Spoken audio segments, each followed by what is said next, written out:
Mesdames et messieurs, à nouveau, bonsoir. Le parti Union progressiste se dit prêt ou se dit être prêt pour participer aux législatives du 28 avril prochain. Le parti tient néanmoins à œuvrer pour une participation inclusive des forces politiques en difficulté au scrutin. C'est l'essentiel à retenir de la conférence de presse animée ce matin par les ténors de cette formation politique. Dans le même temps, il faut retenir qu'au cours d'une conférence de presse, d'ailleurs une conférence de presse en cours à l'heure où nous parlons, cet après-midi du jeudi 14 mars 2019, les forces politiques de l'opposition sont donc en train de réagir puisque la conférence de presse est toujours en cours. De l'autre côté du parti Restaurer l'Espoir, mais déjà nous avons ce que les formations politiques, sinon le parti de l'Union progressiste a dit ce matin au cours d'une conférence de presse. C'est le sujet principal, le debriefing, nous allons le faire, mais nous allons écouter les réactions des différentes personnalités qui étaient à cette conférence de presse du parti Union progressiste. Il s'agit entre autres de Lazare Sekwetor, membre fondateur de l'Union progressiste. Il s'agit également de Ake Natondé et de Christelle Rondongo. L'Union progressiste est d'accord de s'engager dans la compétition sans aucune réserve. Nous sommes prêts, peu importe le nombre de compétiteurs, nous sommes prêts à engager la compétition et à expliquer à notre peuple pourquoi nous pensons que nous sommes les meilleurs pour qui le peuple devrait voter. Mais s'il y a des camarades qui ont des difficultés, nous sommes aussi ouverts à analyser ces difficultés-là dans le cadre de l'Assemblée nationale et à pouvoir leur permettre de remplir toutes les formalités qu'il faut pour être aux élections. Nous avons donné plein pouvoir à ces collègues qui sont dans ce comité pour faire toutes les propositions qui vont amener à atteindre l'objectif fixé par le chef de l'État, à savoir de voir par quel mécanisme législatif nous pouvons encore essayer de racheter. Moi je dis le mot racheter parce que lorsqu'on va à un examen et les gens sont recalés, si le taux de réussite est trop faible, oui, le jury a le pouvoir discrétionnaire de dire, bon, essayons de voir comment on peut racheter certains. Les difficultés exprimées par les uns et les autres se comprennent. Toutefois, nous, au niveau de l'Union progressiste, nous ne voulons pas, au regard des difficultés, demander tout de go qu'on puisse remettre en cause les réformes. Ce que nous demandons et ce pourquoi nous accompagnons la volonté du chef de l'État, c'est que dans un cadre bien précis, on trouve des solutions pour apporter des réponses qu'il faut aux uns et aux autres pour que nous puissions continuer le processus électoral. Mais à l'Union progressiste, cela a été plus facile pour nous d'avoir des candidats partout, puisque nos 10 000 membres fondateurs sont répartis sur toutes les communes du Bénin. Et vous avez eu, dans d'autres cas, les difficultés que certains, ceux qui étaient à la Cour constitutionnelle, ont pu entendre des choses, avoir même des candidats dans toutes les circonscriptions. Nous souhaitons que la Direction générale des impôts publie ce qui a pu rentrer dans les caisses de l'État du fait de l'institution de ce qui tue. Sur la caution, ce qui est demandé comme caution par député candidat, c'est 1 mois et demi des indemnités parlementaires. C'est ce qu'on demande. Voilà, à l'instant, sinon respectivement, il y avait le ministre Lazare Sekwetor, membre fondateur de l'Union progressiste. Il y avait également Ake Natondé, il y avait également Christelle Rondongo. Gabin Azoman, bonsoir. Bonsoir Ulrich Chatindéo, bonsoir à toutes et à tous. Halilatou Draman, bonsoir à vous aussi. Bonsoir Ulrich Chatindéo et bonsoir à nos auditeurs. Gabin Azoman, une élection inclusive au niveau du parti Union progressiste. Les acteurs politiques sont d'accord, mais disent qu'on ne peut pas toucher aux réformes politiques engagées par le chef de l'État. Est-ce que la chose est selon vous possible? Oui, ils souhaitent avoir tous les camps en présence pour cette élection, mais ils disent dans le même temps que on ne va pas retoucher justement aux réformes qui ont été faites.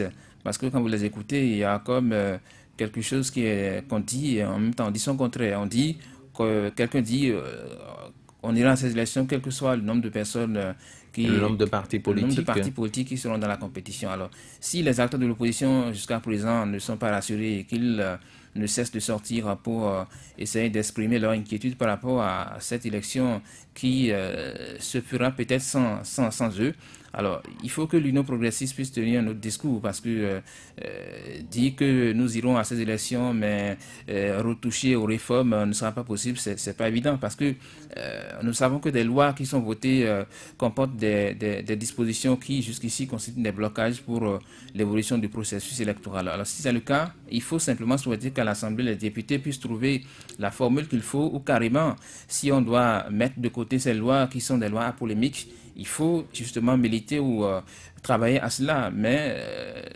affirmer tout de go qu'on ne va pas retoucher les réformes, qu'on va rester sur ces réformes-là et aller aux élections, je pense que ça pose un problème. Et j'ai le sentiment que les députés, ou du moins les acteurs de l'Union progressiste sont plus que rassurés parce que déjà quand vous prenez la sortie médiatique de la Sénat qui vient donc montrer une fois de plus que ces partis n'ont pas de souci à se faire quant à la conformité des dossiers qu'ils ont pu fournir. Je pense que c'est les renforcer dans leur position afin qu'ils puissent tenir ce discours-là qu'on a entendu. Mais moi, je pense que si nous voulons vraiment une élection inclusive qui va prendre en compte tous les partis qui ont envie d'être dans la compétition, parce que les partis de l'opposition, qu'on le veuille ou non, aujourd'hui, ont montré leur bonne foi, leur volonté de pouvoir participer à cette élection-là. Et donc, si à l'Assemblée nationale, parce que, qu'on le veuille ou non, c'est désormais le Parlement qui a encore la clé qu'il faut pour que l'on puisse dénouer la situation. Et donc, s'il y a des propositions à faire, que les gens passent rapidement à l'acte pour que, effectivement, on trouve la formule qui va permettre à tous les camps en présence de pouvoir être dans cette compétition et qu'on cesse de tenir des discours qui sont de nature à dire, bon, voilà, nous avons nos dossiers qui sont prêts, mais s'il y en a qui sont en difficulté, il y en a qui, j'ai entendu même... on a parlé de rachat, on veut racheter les partis de l'opposition. Vous avez ce sentiment? Qui est-ce qu'on veut racheter? On a dit des partis sont allés déposer leur dossier et on a relevé des fautes, et d'un autre côté on nous parle de fautes mineures, de fautes légères, mais dans le même temps il y en a à qui on a trouvé des fautes aussi graves qui ne leur permettent pas d'être candidats, de participer à cette élection. Mais je pense qu'il y a du devoir de mesure qui se fait et vous voyez, les gens ont même la possibilité de parler du rachat. Sur quelle base on parle du rachat? Vous voyez, ça pose un problème. Oui, rachat, parce que nous allons à une élection, les autres peut-être ne sont pas encore prêts. Et voilà, puisqu'il faut des élections inclusives, il faut. Lorsqu'on a déposé les dossiers de l'Union progressiste au niveau du ministère de l'Intérieur, je pense que par le passé, à ce ministère également, on nous a dit qu'il y avait quand même quelques insuffisances au niveau de ces partis-là. Alors, est-ce que la Sénat n'a pas tenu compte de ça? La Sénat qui finalement nous parle de fautes mineures, fautes légères. Je pense que nous sommes dans une sorte de situation qui, jusqu'ici, on balance de gauche à droite, mais on ne nous dit pas véritablement ce qu'on veut faire pour que l'atmosphère soit déstressée, pour que chacun puisse se retrouver en une sorte de confiance pour se dire, mais voilà, oui, il y a quelque chose qu'on fait pour qu'on permette à chacun de pouvoir exprimer sa liberté, parce que au-delà de tout, avoir le droit civil et politique, c'est quand même permis par nos tests. Et donc, il est hors de question qu'on fasse des manœuvres pour quand même essayer d'écarter des gens à l'occasion d'une élection, parce que l'opposition, si elle ne prend pas part aux élections, je pense que nous ne serons plus dans un régime démocratique, parce que la démocratie, c'est aussi ça. C'est l'opposition, c'est la mouvance, c'est un ensemble qu'il faut essayer de préserver. Et là-dessus, moi, je pense que les gens sont conscients de la situation, même si jusqu'ici, on ne sent pas une sorte de volonté manifeste pour quand même essayer de dénouer la crise, parce que le chef de l'État a été clair pour dire oui, si vous avez voté des lois à l'Assemblée qui comportent des pièges insurmontables, mais c'est à vous de pouvoir véritablement revoir ces tests-là et permettre que les choses puissent aller comme sur des roulettes. Mais jusqu'ici, on a l'impression que oui, bon, mais on attend de voir ce que les députés vont décider, parce que les choses se poursuivent encore de l'autre côté. On attend de voir, mais Khalil Atoudraman, vous avez écouté tout à l'heure Akhenaton, il a dit, l'honorable a dit, il faut racheter, s'il faut racheter les partis de l'opposition, il faut les racheter, qu'il y a le pouvoir discrétionnaire qui permet donc de racheter dans des situations données, sinon ils sont déjà prêts. Alors comment est-ce que selon vous, on peut organiser une élection inclusive sans toucher aux réformes comme l'exige le parti Union progressiste? Et c'est là que je me dis que la sortie d'aujourd'hui représente pour moi une façon pour l'Union progressiste de confirmer ou de rassurer le président qu'elle aujourd'hui soutient toujours les réformes en cours et non une sortie pour nous dire plutôt que oui, nous irons aux élections, mais nous également, nous pensons que les autres doivent y être. Quand on pense quelque chose, il faut pouvoir la démontrer. Et aujourd'hui, l'Union progressiste n'est pas véritablement dans la logique de nous avons envie d'accompagner les autres à aller avec nous à cette élection. D'ailleurs, les partis de la mouvance sont tellement rassurés de leur présence, se disent que même sans les autres, on pourra y aller. Et ça également remet en cause la crédibilité du processus au niveau de la Sénat ou au niveau de tous les acteurs qui sont impliqués dans ces élections-là. Parce que quand l'autre parti se sent rassuré, l'autre parti se dit oui, sans eux, on peut y aller, alors qu'à un moment donné, on a remis en cause le processus qui est en cours. Le président a demandé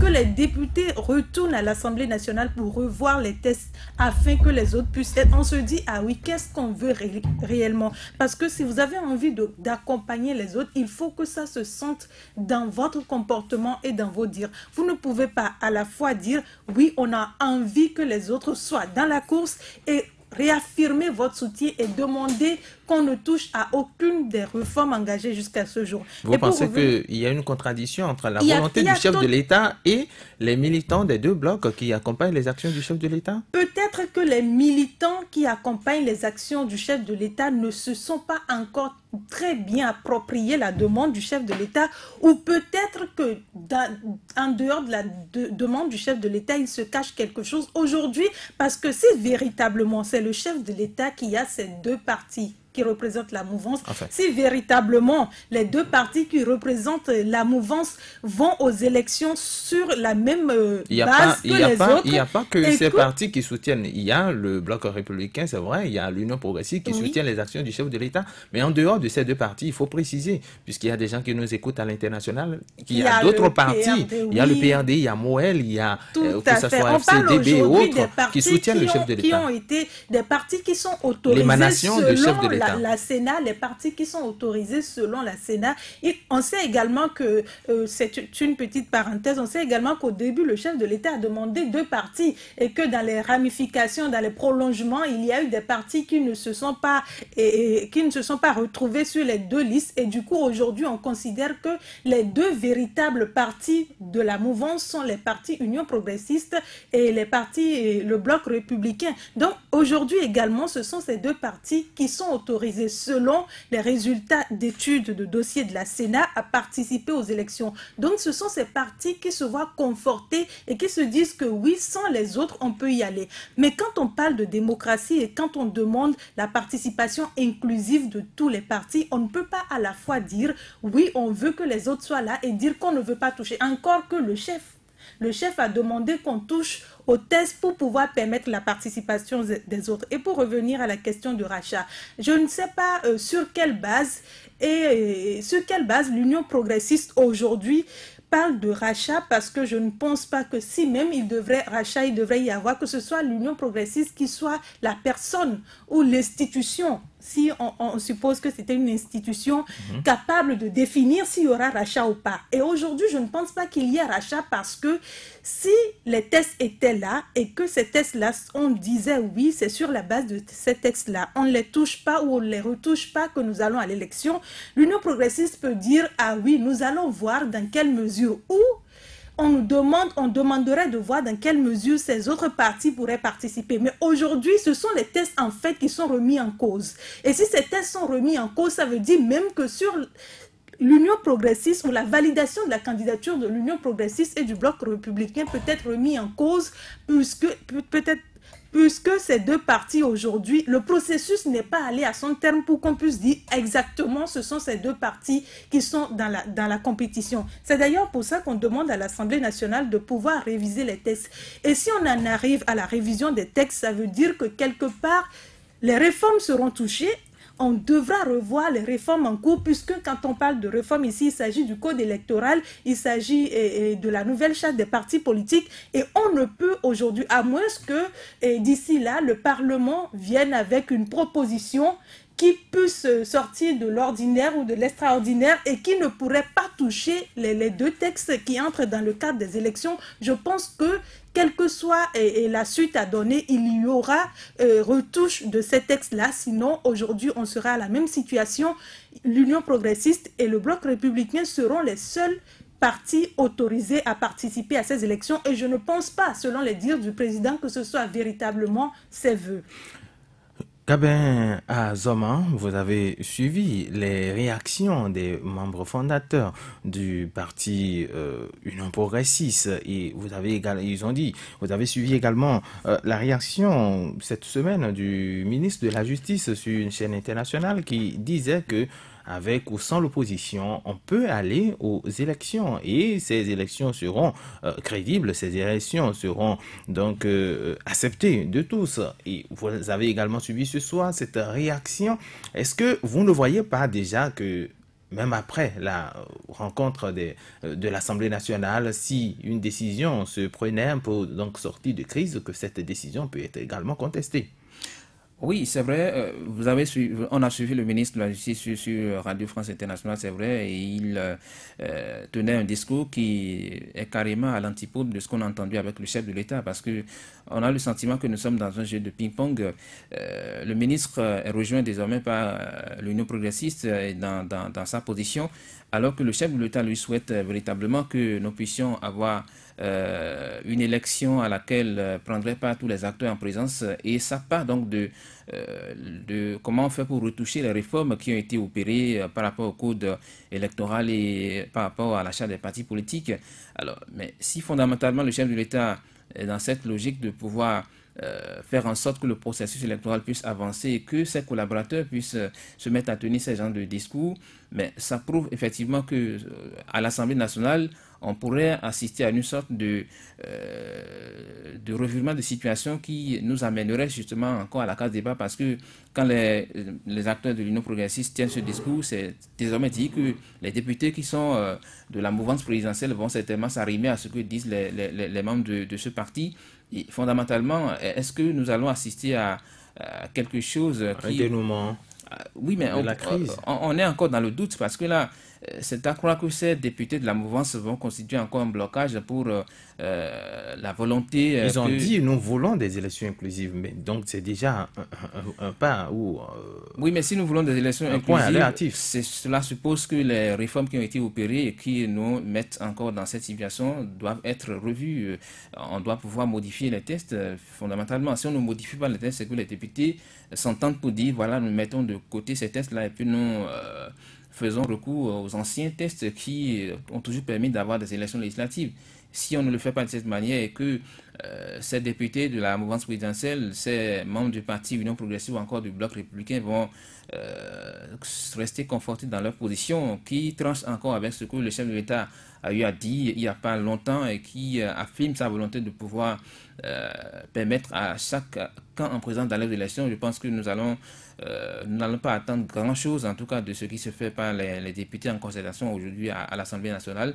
Mais je pense que, de toutes les manières, ce dont nous avons besoin aujourd'hui, c'est la préservation des acquis démocratiques, parce qu'on ne peut rien dire et nous démontrer que, bon, on peut aller à ces élections sans les partis de l'opposition qui aujourd'hui sont encore sur la défensive et qui ne cessent de se faire entendre pour véritablement voir les choses changer. Et donc, il faut simplement souhaiter que, bien entendu, chaque acteur en présence se dise oui, nous sommes au Bénin et le Bénin c'est un pays démocratique et on n'a jamais eu des élections sans l'opposition. Et donc là-dessus, c'est ça que les gens doivent avoir à l'esprit en faisant les choses qui finalement doivent leur permettre de pouvoir nous amener dans le bon chemin. Et puis, vous voyez, tout le peuple béninois est un peu comme sur la lettre, parce que depuis qu'on a commencé par agiter cette question de opposition écartée, on a vu que ça va mal dans l'opinion publique.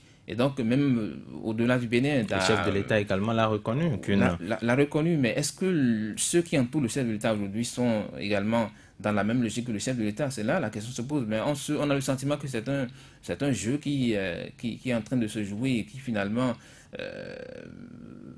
va permettre peut-être à l'opposition, à la mouvance de faire drainer les choses au moment où ils auront le temps de pouvoir se refaire peut-être une image au niveau de l'électorat, parce que franchement, aujourd'hui, les gens n'ont plus la confiance du peuple béninois. Et donc, c'est vous, votre oui, mais, analyse ou perception. Mais déjà, quand on utilise le mot rachat, qu'on doit racheter des partis de l'opposition, est-ce que vous ne voyez pas qu'ils sont déjà eux-mêmes, en tant que membres de parti, en tant que formation politique, est-ce que vous ne voyez pas qu'ils sont déjà lésés, puisqu'on veut racheter des gens pour compétir avec eux?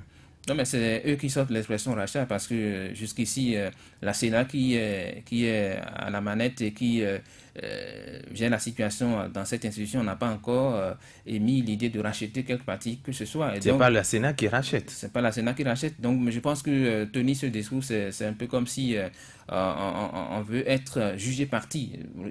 Les partis qui sont déclarés aptes pour aller à ces élections-là n'ont pas à donner des leçons à qui que ce soit. Je pense, hein, et donc parler de rachat, c'est un peu comme si, oui, bon, nous avons pu apprêter des dossiers qui sont nickel, qui sont propres. Et donc, s'il y en a qui ne sont pas aptes à pouvoir aller à ces élections-là, il faut essayer donc de faire quelque chose pour les favoriser. C'est un peu ce que je comprends à travers ce discours qui porte sur le rachat, mais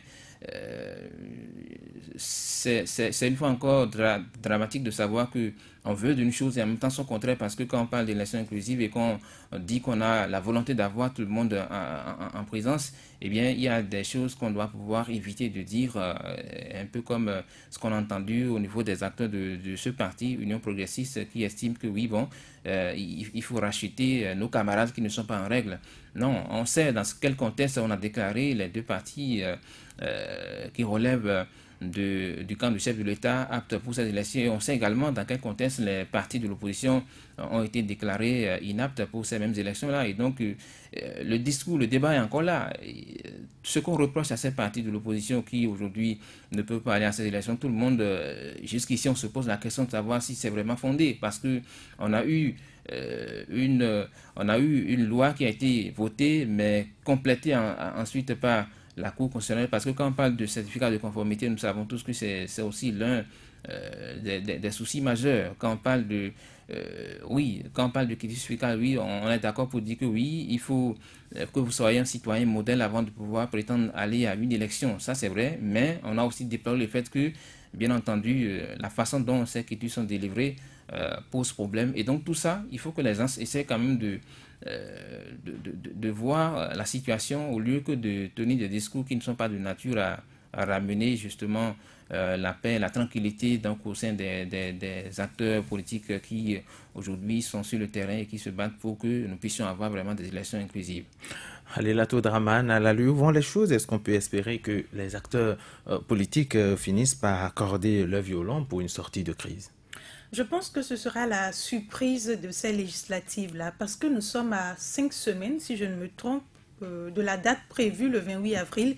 Et jusqu'à ce jour jeudi, on ne sent pas encore, on ne voit pas encore une sortie de crise, tant des deux côtés. Parce que je me rappelle, le lundi, il y a le président de l'Assemblée nationale qui disait que les autres partis, notamment ceux de l'opposition ou ceux dont les dossiers n'ont pas été acceptés, ont déjà versé leurs propositions et que l'Union progressiste et les Républicains attendent de voir les propositions des autres avant de réagir. Déjà, je pense que là, il y a mal donne, parce que quel que soit que vous soyez de la mouvance, que déjà vous soyez conforté dans votre position de participer aux élections, vous ne devrez pas attendre que les autres fassent leurs propositions avant.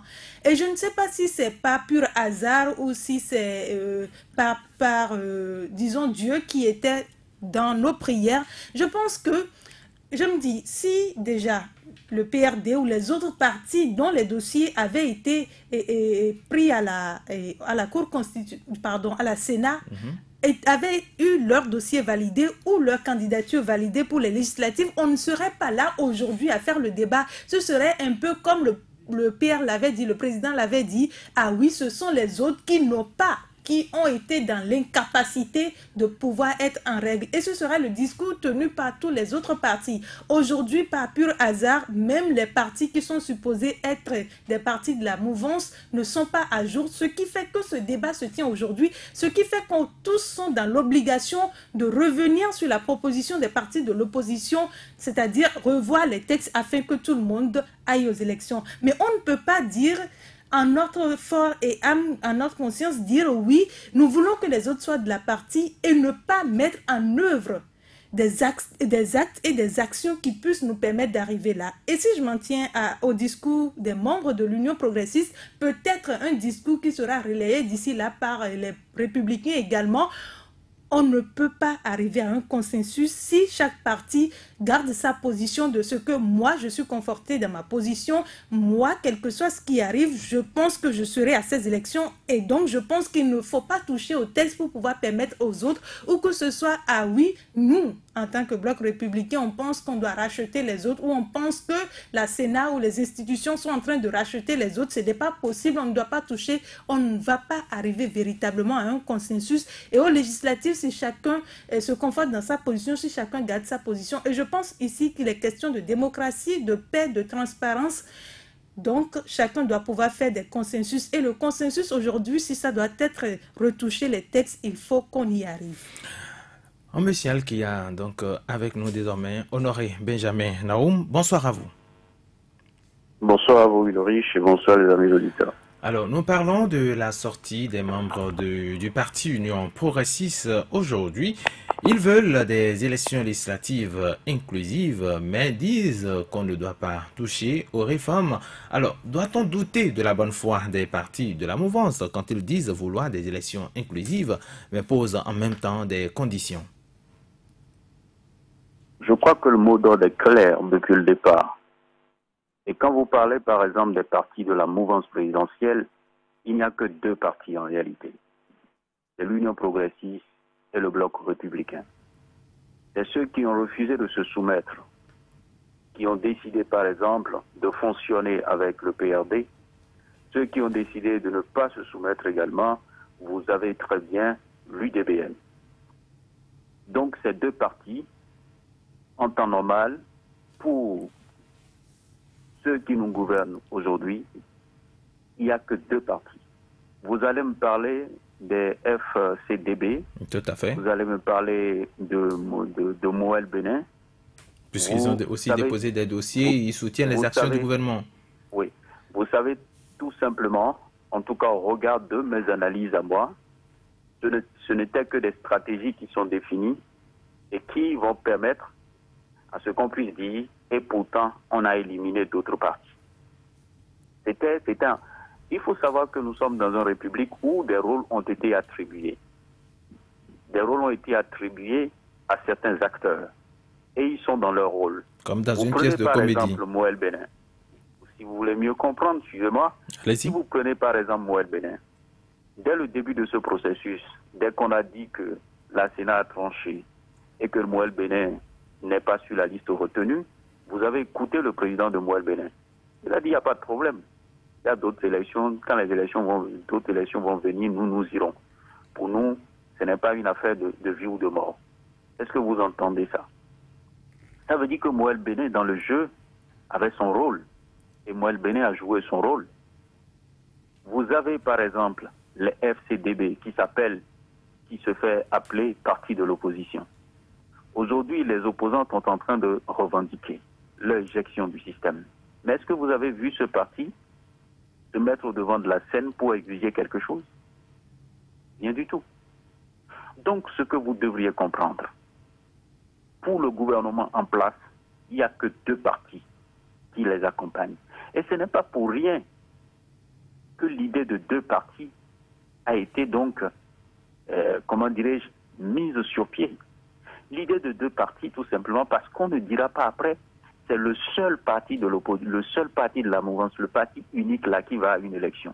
Il faut qu'il y ait deux partis. Et c'est ça qui nous a amené à la création de deux partis. Et quand tout le processus a été suivi jusqu'à présent, vous avez vu, ce sont ces deux partis-là qui ont été retenus. Quand vous faites le lien avec la déclaration du président de la Sénat, Le président de la CELA vous dit quoi? Tous les partis politiques ont commis des erreurs. Mais les deux partis de la mouvance là, ont commis des erreurs légères et mineures. Et pour ça, on a retenu ces deux partis. Le plan de départ que vous voyez se concrétiser, c'était que ce soit ces deux partis uniquement qui aillent aux élections. Et donc, tout a été fait, tout a été planifié. Chacun avait son rôle. Vous avez par exemple la Cour présidée par Joseph Diogbenou, qui avait également son rôle. Son rôle, c'était quoi? À un instant T du processus, la Cour bondit et sort ce fameux certificat de conformité. C'est le rôle qui a été attribué à la Cour dans tout ce processus. Pour dire, quand le moment va venir, quand on sera donc à un niveau culminant du processus, monsieur, vous balancez le certificat. Et on va dire, si tu n'as pas de certificat de conformité, tu n'as pas à se présenter. Et curieusement, vous avez vu que tous les partis qui glanent autour du chef de l'État ont reçu le certificat. Mais tous les autres, qui ne parlent pas de la même voix, n'ont pas reçu. Et donc, quand vous êtes dans un schéma pareil, quand vous finissez d'analyser et que vous revenez maintenant à la déclaration du ministre de la Justice sur Radio France Internationale, vous écoutez le chef de l'État qui a parlé, qui aujourd'hui, face à la communauté internationale, a montré sa bonne foi. A dit non mais je suis gêné, je suis embêté, je suis vraiment tétanisé de voir qu'avec tout ce parcours démocratique, on y va maintenant avec la mouvance. Ça me gêne, ça me gêne. Et son ministre prend la parole et dit que non, que mais les tests sont là, on ne peut jamais revenir sur ces tests. Les deux partis en lice. Il y a un parti qui prend la parole, qui donne une conférence de presse et qui dit mais non, si on veut racheter des gens, on peut racheter des gens. Mais vous, on ne change pas les tests. Mais dans quel système on est? Est-ce qu'on rachète un parti? Est-ce qu'on fait fi de la loi qui existe pour racheter un parti? Si on devrait racheter les partis, pourquoi les partis qui ont commis des fautes mineures, comme les partis de la mouvance, on ne les a pas repêchés? Si le président de la Cour, avec son institution, n'avait pas parlé de certificat, ce qui n'est même pas dans une loi, le président de la Cour prend cette décision-là, et parce qu'on a une institution, on dit on ne peut pas attaquer une décision, que la décision de la Cour est sans recours. Donc, les sept citoyens béninois bombardés à la Cour se disent, bon voilà, à partir de maintenant, nous on impose le certificat. Et pas derrière, les instructions ont certainement été données, j'en sais rien, parce que curieusement, les partis de l'opposition n'ont pas reçu ce certificat. Vous avez vu le cas de l'USL qui a déposé les documents sans son certificat. Ça veut dire quoi? Si l'USL avait ce certificat-là, son dossier allait être étudié par la Sénat. Donc il a fallu qu'on impose ce certificat pour que les choses n'avancent pas. Alors, aujourd'hui, pour sortir de cette crise-là, c'est simple. On retourne au Parlement, on laisse ce qu'on a mis en place, le cadre de réflexion. On ne peut plus aujourd'hui être en train d'assister, parce qu'on a dit de venir faire des propositions. Mais pour ce qu'on a entendu, les partis de la mouvance n'ont fait aucune proposition. Tout à fait, parce qu'ils ne sont pas, concernés, ils ne sont pas... Voilà. Comment se fait-il que aujourd'hui se permettent de faire une conférence de presse? Pourquoi ils n'ont pas écrit dans le Creuset? Ils auraient pu écrire dans le Creuset que nous, là, on souhaite racheter les gens, mais on ne touche pas aux lois. Pourquoi ils n'ont pas écrit ça et ils ont envoyé au niveau du comité qui est en train de réfléchir? Mais on prend les ondes pour dire le contraire de ce que le chef a dit, et on pense que les autres sont des oiseaux dans un pays, mais nous sommes tous citoyens, on a tous été à l'école. Quand vous suivez les discours, ce sont des discours qui ne rassurent pas. Et retenez une seule chose, le plan évolue. Lorsque vous parlez de plan, vous parlez d'une thèse de complot. Est-ce que le chef de l'État aujourd'hui a prouvé sa bonne foi pour aller à des élections inclusives? D'accord. Le chef a prouvé sa bonne foi, non? Mais depuis que le chef a prouvé sa bonne foi, qu'est-ce qui a changé? Qu'est-ce qui a été modifié? Qu'est-ce qui a été transformé? Est-ce que depuis là, vous avez entendu parler de la délivrance du certificat? Quand les gens ont fait des recours, on les a déboutés. On les a déboutés. Vous dites que vous voulez une élection inclusive. Qu'est-ce qui a empêché les gens, depuis que le président de la République a pris la parole, de donner le certificat aux gens? Qu'est-ce qui empêche les gens d'attendre que l'Assemblée nationale dise, ordonne, comment dirais-je, à travers une loi qui sera certainement adoptée, ordonne qu'on puisse repousser le processus électoral de quelques jours pour permettre à ceux qui vont avoir le certificat. Attendez, vous allez voir. Quand une décision sera prise au Parlement, c'est maintenant qu'on va en train de réfléchir pour dire, bon voilà, qu'est-ce qu'on va faire maintenant pour donner le certificat? Alors qu'aujourd'hui, il y a des choses qu'on pouvait faire. Est-ce qu'aujourd'hui, le ministère des Finances ou le directeur de la direction des impôts continue de délivrer le quitus aux gens? Parce qu'il y a des gens qui avaient demandé leur quitus, mais qui n'ont pas leur quitus, alors qu'ils sont à jour. Pourquoi ils n'ont pas continué à délivrer le quitus fiscal? Est-ce qu'aujourd'hui, parce qu'à un moment donné, vous prenez le cas de FCB, non seulement ils n'ont pas le certificat de conformité, mais il y a beaucoup de candidats potentiels qui n'avaient pas leur quitus fiscal. Donc, cette structure s'est retrouvée dans l'obligation de croiser les bras et d'observer le processus et de protester. Alors là, qu'est-ce qui empêche que tous ces éléments-là soient en train d'être, comment dirais-je, abordés le temps que la décision soit prise au niveau du Parlement? Donc, dans cette configuration-là, je pense que les opposants doivent montrer encore leur capacité. Parce que si les opposants ne montrent pas leur capacité et attendent... Leur capacité à faire quoi? Mais à protester. Et ce n'est pas en temps normal. Attendez. Qu'est-ce que vous avez remarqué? Quand on est en train de faire ce jeu-là, on active au niveau des mairies pour interdire toute manifestation. Est-ce que vous ne voyez pas que tout est planifié, tout est calibré? Non, mais les manifestations sont d'autres, enfin, à troubler la paix ou à semer un tant soit peu quand même beaucoup de situations. Les opposants ont marché la fois passée. Est-ce que les opposants ont troublé la paix? Est-ce que les opposants ont troublé la paix? Mais c'est aussi dans cette dynamique-là, cette dynamique de préserver la paix, peut-être que c'est une telle décision. Le débat que nous menons, je sais que vous êtes en train de conduire le débat, Ulrich. Je suis d'accord. Mais d'accord. le débat que nous menons, c'est un débat sur les textes de la République. Notre Constitution donne droit à tout citoyen de manifester sa colère publiquement. Publiquement, mais nous n'allons pas demander sur cette radio quand même à des gens de...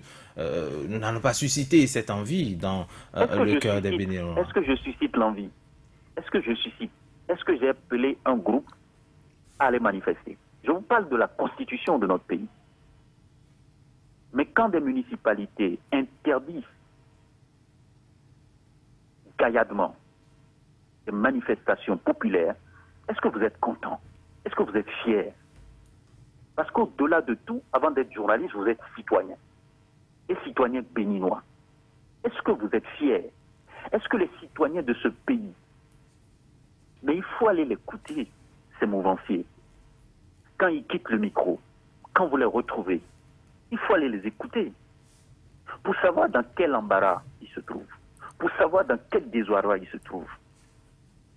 C'est pour vous dire tout simplement que ceux qui prennent la parole publiquement et disent des choses, il faut aller les écouter dans leur maison, autour d'une bière, pour comprendre l'enjeu, pour savoir tout simplement que tout ce qui se fait là et que vous observez depuis quelques jours est un plan savamment préparé et on déroule pièce par pièce. D'accord. Honoré Naoum, je vous retrouve tout à l'heure.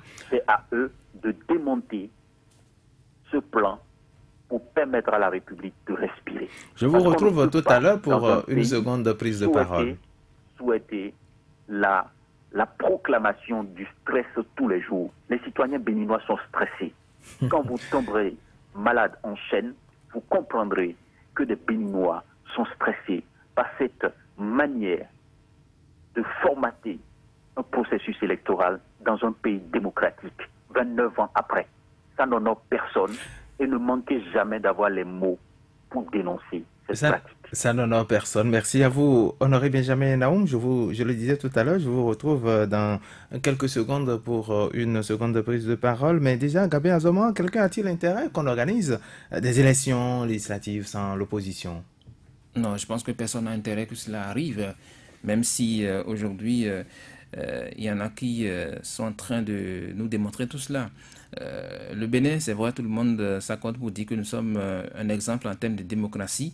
Et donc, au-delà de tout, il faut que les gens quand même essayent de chaque fois se rappeler cette qualité que le Bénin a eu le temps de se construire après avoir traversé des moments difficiles sur le thème, en termes de gouvernance du pays, parce qu'on a connu le régime militaro-marxiste et après on a connu la démocratie. Mais si aujourd'hui on va retomber bas pour ne pas permettre à des citoyens de pouvoir prendre part à une élection, c'est un recul terrible qui ne dit pas son nom et il ne faut pas que les gens puissent cautionner la chose. S'il y a un plan qu'on a orchestré pour véritablement empêcher les opposants d'aller à cette élection, il faut fondamentalement qu'on puisse se raviser, qu'on puisse revenir sur ses pas pour essayer de corriger les choses parce que franchement, oui, on a le sentiment que les choses ont été peaufinées au départ et puis jusqu'ici, on a du mal à revenir sur ses pas puisque déjà même quand vous prenez la Sénat qui aujourd'hui se mêle à ce jeu qui est un peu flou, on a l'impression qu'on a on a une Sénat qui a véritablement du mal à prendre ses responsabilités parce que figurez-vous un instant quand on dit que courant 2015 on a fait un audit où on a mis en cause la gestion de cette institution sur une certaine période où jusqu'ici on ne sait pas à quelle source ce rapport a été mangé, on ne sait pas parce que jusqu'ici on n'a pas véritablement cherché à interpeller qui de droit par rapport à cette mauvaise gestion-là. Alors, si on le fait, c'est que quelqu'un va en souffrir. Et donc, si fondamentalement on ne veut pas mettre en œuvre ce rapport-là, c'est que celui qui se retrouverait éclaboussé va forcément essayer de faire quelque part le jeu qu'on aurait souhaité. Et donc, il y a tout ça. Il y a aussi cette guerre qu'il y a entre le premier responsable de la Sénat et l'un des commissaires qui fait également qu'on est dans une sorte de manque de crédibilité au niveau de la Sénat et qui vient donc en rajouter un peu à cette situation qu'on connaît. Et moi je dis, mais fondamentalement, il faut que les gens puissent quand même essayer de se dire, nous n'avons pas intérêt à pouvoir continuer sur cette logique, sur cette lancée-là, parce que finalement, on se retrouve dans un dilatoire où on veut traîner le pas, on veut tirer sur les ficelles pour ne pas aller à l'essentiel, parce que quand les partis de l'opposition ou les partis de la mouvance comme Union progressiste ou encore Bloc républicain, jusqu'ici n'ont pas fait des propositions concrètes pour que l'on puisse essayer de voir ce qu'il y a lieu de faire à l'Assemblée. C'est un peu comme si, oui, bon, ce que nous avons planifié comme plan, nous restons fidèles à ce plan-là et puis nous évoluons et on attend de voir. Vous pensez également à un plan qui serait ou à un complot? Oui, mais parce que les partis de la mouvance disent que eux, ils n'ont pas de problème par rapport à ces lois qui ont été votées. Le chef de l'État dit... Il n'y a pas effectivement de problème. Le chef de l'État dit, mais si vous avez voté des lois, députés que vous êtes, et que les lois comportent des pièges qui sont insurmontables, allez retourner donc à l'hémicycle et revoir les choses. Mais écoutez, ces députés qui sont membres les députés sont en train de l'étude des dossiers ou des propositions. Mais ces députés ne sont pas concernés par ces lois qui ont été votées. Ils n'ont pris pas au vote de ces lois. D'ailleurs, c'est eux qui ont voté ces lois, puisque l'opposition avait rejeté en bloc le vote autant de l'achat des partis politiques que de... l'achat des partis politiques et le code électoral. Exactement. Donc, alors, oui, allez-y. Je pense qu'aujourd'hui, c'est comme le dirait l'autre, une réforme qui se fait pour vous, sans vous et contre vous. C'était l'occasion pour le président de la République de pouvoir jauger sa popularité et de voir combien les réformes mises en œuvre jusqu'à cette date-là ont pu profiter ou non aux Béninois. Et c'était également l'occasion de se remettre en cause ou de remettre sa gestion en cause et de se dire non, 2 ans et demi après, 3 ans après, voilà ce que le peuple béninois attend de moi désormais. C'est peut-être pour ça que mes 65 députés ou les 83 que j'aurais voulu ne sont pas à l'Assemblée. Mais aujourd'hui, quand on se met dans la logique de pouvoir restreindre la compétition ou d'éviter les autres, de retirer les autres de la compétition, c'est qu'on est antidémocratique. Parce que si on est venu dans un régime démocratique, qu'on est venu par la démocratie, par les élections libres et transparentes, on ne peut pas se mettre dans la position de refuser aux autres de compétir, de refuser au peuple béninois de s'exprimer, d'exprimer sa démocratie à travers les urnes. Et c'est ce qu'on constate aujourd'hui. Il ne suffit pas de dire, il faut dire et faire. Et c'est à ça qu'on appelle le président, qu'on appelle également les blocs républicains et les progressistes.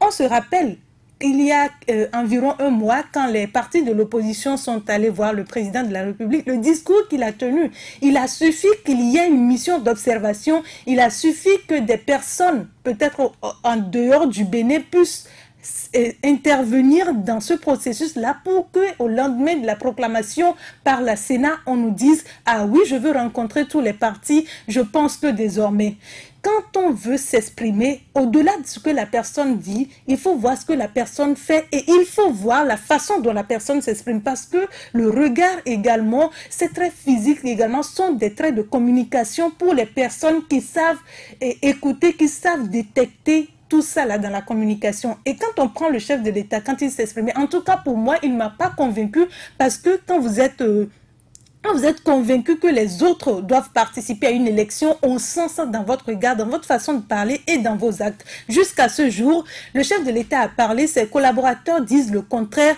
et ça nous amène à se demander véritablement quel est le plan qui est mis en œuvre et quel est le plan qui sera exécuté. Je pense qu'à l'opposition, il est temps de changer de stratégie. Également au peuple béninois. Je pense qu'il faut, surtout, quand vous parlez surtout de plan, j'aimerais quand même que, puisque les négociations sont encore en cours à l'Assemblée nationale. Il ne suffit pas de demander aux gens, allez vous asseoir pour...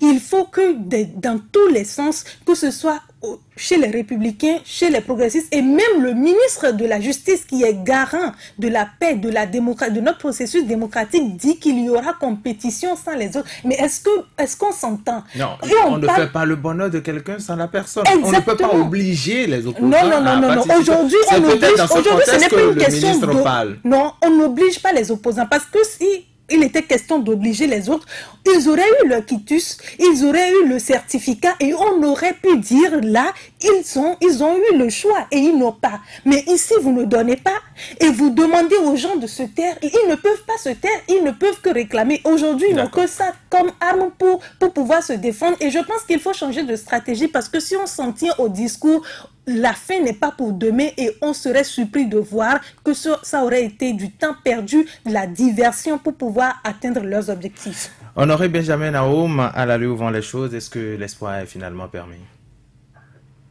Ce dont je suis sûr, et ça en se basant sur les tests de notre pays et sur le parcours démocratique qui a été organisé, ce dont je suis sûr et certain, ce pays en aucun cas ne peut accepter l'organisation d'un scrutin électoral avec 2 partis clonés de la mouvance présidentielle.